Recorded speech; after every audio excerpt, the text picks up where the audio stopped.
Vivez les grands moments d'analyse, décryptage de l'actualité brûlant de l'heure, dans le monde et partout au Congo. C'est sur la chaîne BBC Mpoi TV. Toutes les vérités sur fond d'analyse, décryptage, sans langue de bois. Sur BBC Mpoi TV, on passe au peigne fin, l'actualité brûlant de l'heure. Nous sommes fiers d'être Congolais, nous sommes fiers d'être Africains. Construisons ensemble une bonne société pour nous et pour nos enfants. Tous à la fière, Yakozala Congolais, tous à la fière, Yakozala Africain, tous à la na Bomoko, poto tonga mboka, pona biso, na banda na biso. Voilà, salut, bon dimanche, bonjour, bonsoir. Eko dépendre na air beaucoup yamba vidéo na biso na banda kuna bino. Voilà. La Chine, on est ensemble. Bonjour ici ka Ezouame Libino, biso nyo sotoza na Sengo ya komona keno. Mama de la Chine azaki présente na consort. Famille Libota, shalom, les Péchalov, bon dimanche na bino. Voilà. Kota aimer partager kande na lobaka wana ezala toujours slogan na biso ya kokota na ko aimer le kwa liboso bo aimer bo partager et ça bien soki pe na no s'abonner te nga mama BBC na invité yo zala à l'aise vous a vraiment de citer ya kolobaka no chaîne ba finga kate chaîne tout ça vraiment ba analyse ya réflexion tout telemela ba anti-valeur et ko na ngoto pisi conseil voilà ezanga wabino BBC Mpoi TV. Je crois eza actualité ou eza actuellement na communauté na biso ya concert ya Ferrego la ou ya betaki déjà hier na Adidas Arena voilà biso toza batu auto travaka sur internet toki ko vanda kimiate sans pour autant ko lobata muke ko sala ta mo analyse muke sur concert ya lobby. Effectivement, je suis pas trop musique profane. Mais tellement na ba page na ba TikTok et tout actualité zaka yango tozo CCP ya ko boaka kudei na makamangote voilà yango isali que non na sala mo analyse moke sur ça. Alors analyse nange kende mingi sur polémique ya côté mususu lorsque nazo ba côté mususu ba warrior façon ba agir façon ba se comporter et na ko se baser mingi na page il y a la fille aussi qui Grâce Temo. Vraiment, on nous apprend aussi que non, pas Joanna, c'est comme si Mutumoko Boya Warrior de Azo utilisé en gros. Parce que Aza tout le temps n'a qu'au posté Babilo Komoko Oeza Yangote. Vraiment, concert Bissonion so bon. Ngai vraiment, na loba ango. Bilili penon na vanda ka boina banda kotala ngo pendant 1 heure 2 heures non kosa. Mais na ba page, na ba nani ba analyse batu mususu tozotala et tozozo pe idée likolo nango et na kenara mingi kotala donc façon batu bazo agir na ba commentaire et tout et ça dit que non na osala analyse et ça passe pe mawa ya komona que non artiste musicien Ferrego la abeti na e concert na e très bien biso nyonso toyebi Ferre ayemba parce qu'il s'agit ayemba nzembo ata 45 minutes akoyemba yemoko aoyemba wana il faut toye bango. Alors eloko esali ke non na sala analyse ezanini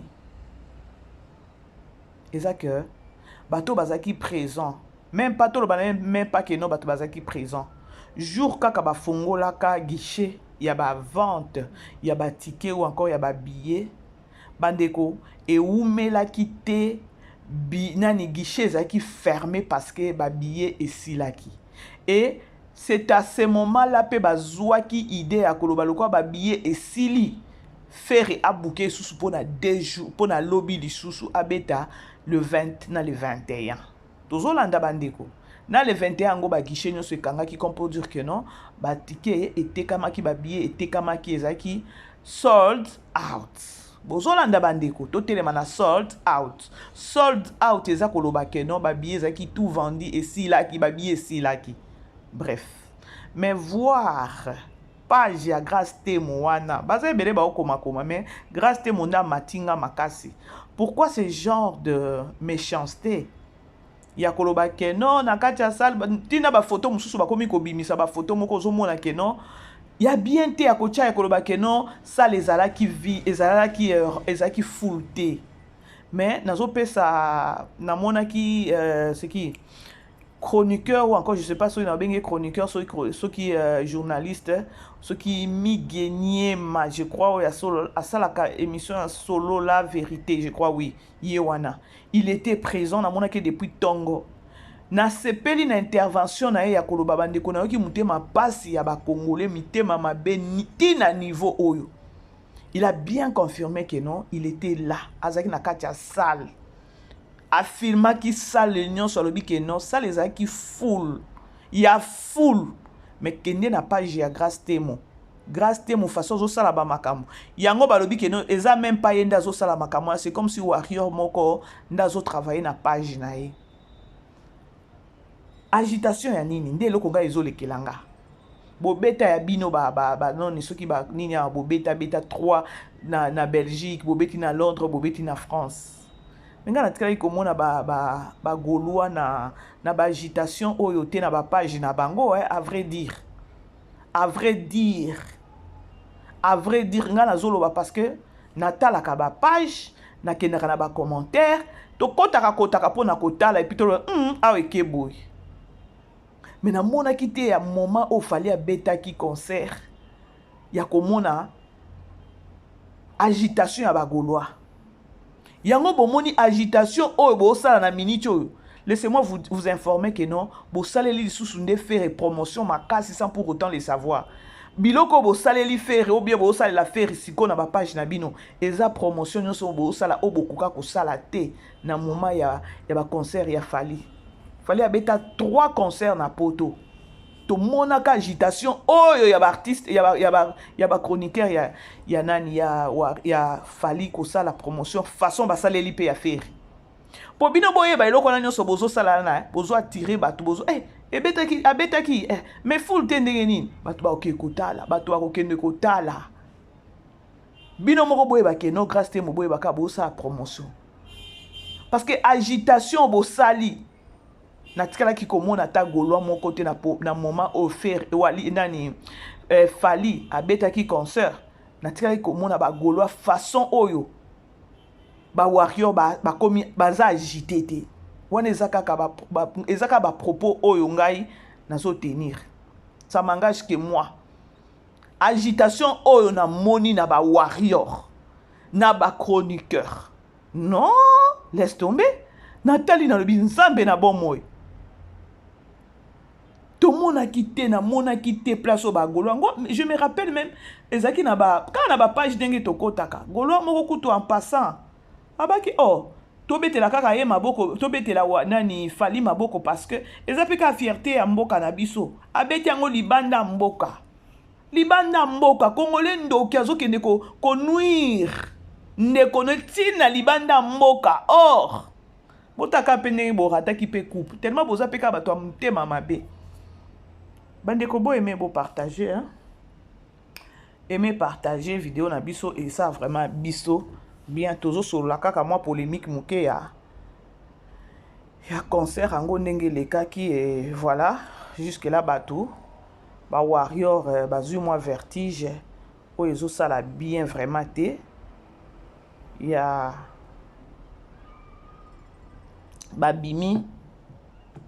babimisa bafoto ya fere ndenge alataki manteau wana problème bagolwa mpe balalaka te babimisi kaka le même manteau oyo fere banda kolata yango depuis 2022 et voilà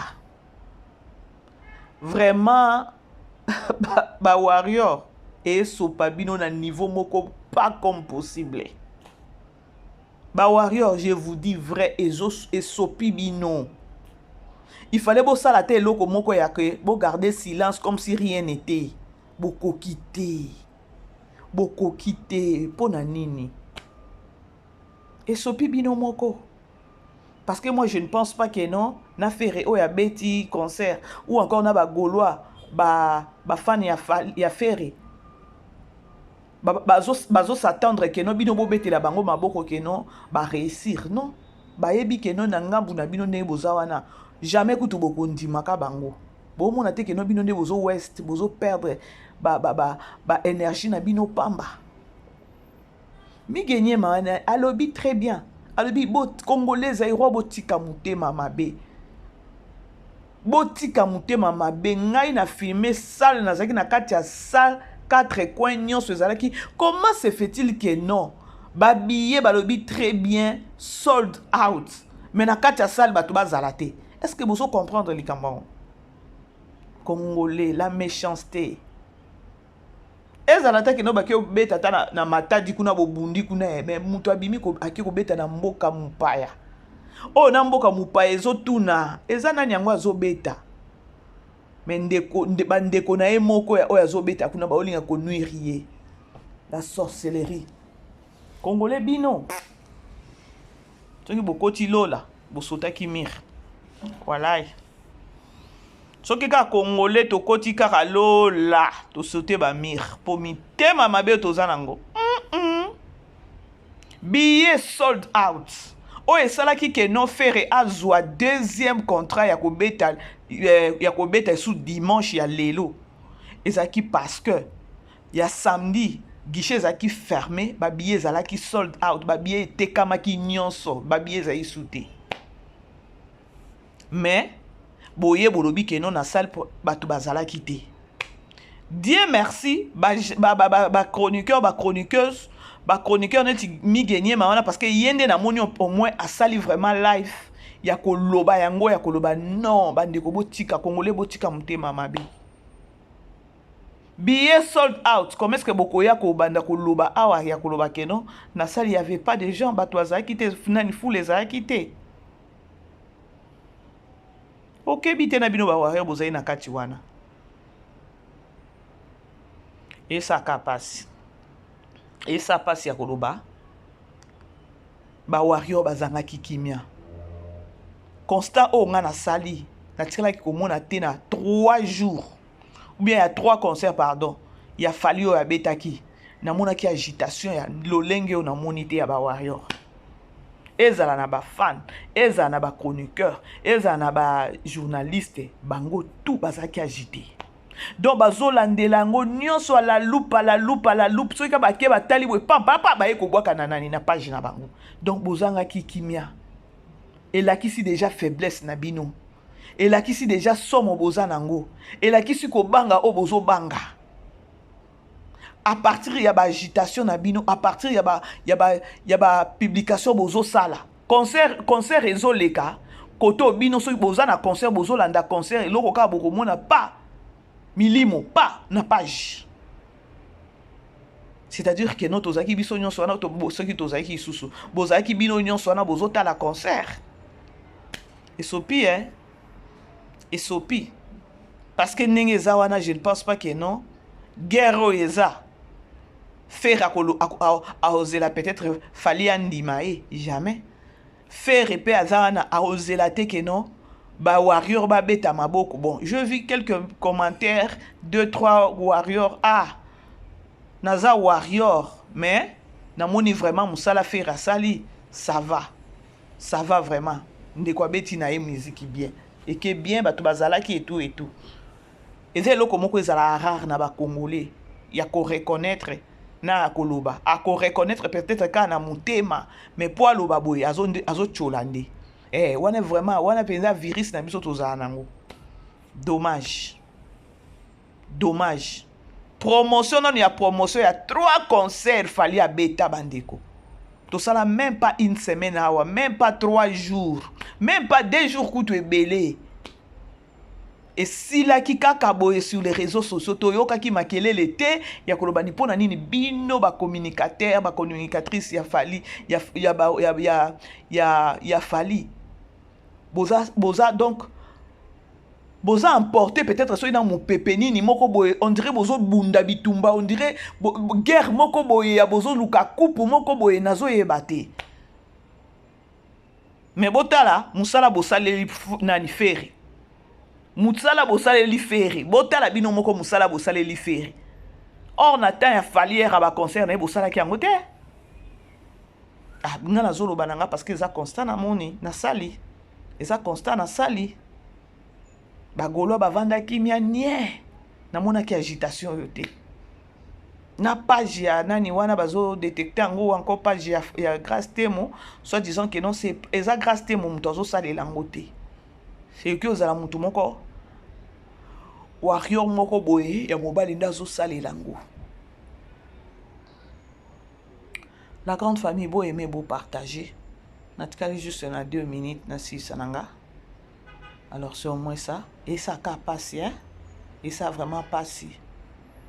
Par concert wana ata fali ake kobeta eza honneur ya Congo ata faire ndenge ya beti bongo eza honneur ya Congo mais vu que congolais to éviter ceux qui to komi benga banani tozo bebisa biso moko ba réputation na biso tozo bebisa biso moko mboka na biso donc rien ne marche na congolais, rien ne marche. Bato baza na salle toza full awa ezo monana bozo kendeka ko bimisa ka ba bilili moko boye ba photo moko soki ya ndenge ni pona koloba ke non il y avait pas des gens qui full te. Dieu merci ba journaliste bazaki na kati ba bimi pona koloba non congolais tozong sabino ata na réflexion ya koloba que concert wana tango ka ba fongola guichet bato ba banda ko somba billet et ça là qui que non ba billet non souhaité kamaki bato bazala ki sous libanda misusu non bazaki basombi ba billet te yango et ça là qui que non bazwa deuxième jour ya lelo je même vu libanda wana hier bato msu banda ko luka ba billet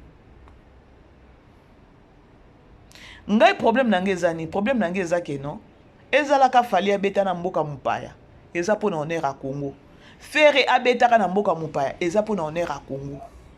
Soki boko boma ndeko na bino congolais aza na mboka mususu bozo boma ye et ça passe boma ta mundeko na à partir na mboka na yo boma ya ta na mboka na yo po ça la soni te bongo ezo sala soni bozo yeba te et ça soni congolais bref namoni nanga na ba page namoni ba commentaire. Alors félicitations au na musicien na biso Ferrego là. Alors aujourd'hui sous to éviter ce que les londe papa na Koffi Olomide a commenté na podium na ba invité mon sousou. Alors to souhaiter ka ba bonne chance déjà, c'est bon déjà. Ba warrior nde boza posé te bo bambani na niveau moko natika komona te. Désolé qui ça pensa que non. L'idée na bino aza na problème. Franchement. Balandela ka mutu na niveau bino bolandeli fere. Soki bolandela ki ata nani concert a fali union so abeta ki 3 na poto. Bolandela ki ango ndenge bolandeli nani concert a fere ya lobby ngoza bien. Fallait bokanga internet. Après concert a fali bokoka kite. Il est Kelinga, hein? Voilà la grande famille. Bon dimanche. Bon dimanche.